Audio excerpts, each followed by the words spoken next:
అయితే సబ్స్క్రైబ్ చేయని వాళ్ళు ఇంకా సబ్స్క్రైబ్ అయితే చేసుకోండి.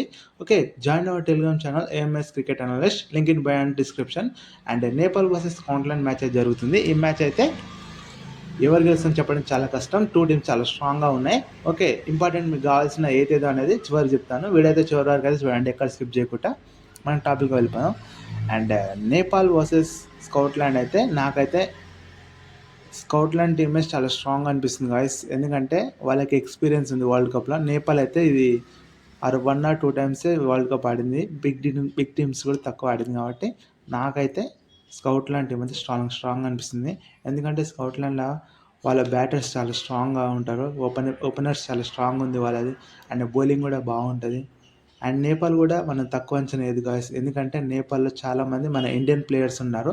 ఎవరైతే ఇండియాలో బర్న్ అయిన వాళ్ళు ఇప్పుడు నేపాల్ టీంకి వాడుతున్నారు ఛాన్సెస్ రాక. వాళ్ళ టీం కూడా చాలా స్ట్రాంగ్గా ఉంది. అండ్ నేను టాస్ అండ్ మ్యాచ్ ఎవరు గెలుస్తుంటే నేనైతే టాస్ అయితే అండ్ నేపాల్ అనుకుంటున్నాను. అండ్ మ్యాచ్ అయితే స్కాట్లాండ్ అనిపిస్తుంది. అండ్ మీకేమనిపిస్తుందో కామెంట్ చేయండి. ఓకే, అండ్ ఈ వీడియో లైక్ చేయని వాళ్ళు ఉంటే ఇక లైక్ చేయండి. మీకు కావాల్సిన డిపార్ట్మెంట్ కూడా చెప్తాను. అంటే సబ్స్క్రైబ్ చేసుకోండి. Okay, thank you for watching this video. Okay, thank you all.